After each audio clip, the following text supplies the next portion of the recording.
átlagos délutáni összejövetellel kezdődött el az egész. Amikor hazamentél, én elindultam utánad. Amikor felértem, te már az ajtóban vártál. És amikor a szemedbe néztem, valami furcsát éreztem. Tudtam. Emlékszem még rá, ahogyan először csókoltál.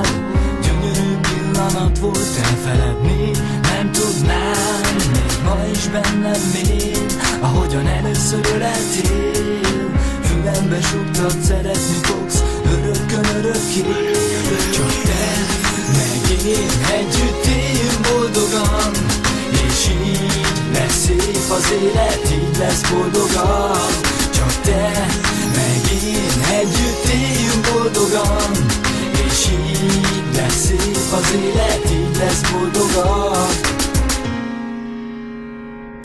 Kis időn múlva megszerettük egymást, de sajnos az utunk szétvált. Te kellett engedjenek, azt hittem nem felejtenek. Múltak a hónapok, az évek, minden nap csak az Istent kértem. Hozzon vissza téged, legyen úgy, mint régen. Meg én együtt éljünk boldogan. És így lesz szép az élet, így lesz boldogan. Csak te, meg én együtt éljünk boldogan. És így lesz szép az élet, így lesz boldogan. Egy szomorú délután megláttalak, boldog voltam, szívem megdobbant. Oda jöttél és azt mondtad, találkozunk-e majd holnap. Leírhatatlan az, mennyire boldog voltam abban a pillanatban. Éreztem, hogy visszakaptalak.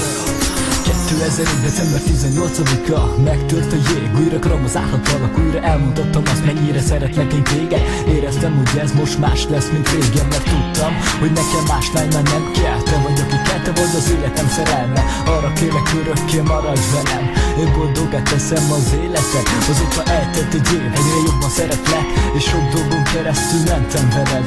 Azt szeretném, hogy soha ne legyen vége, szeretlek téged örökkön, örökké édes.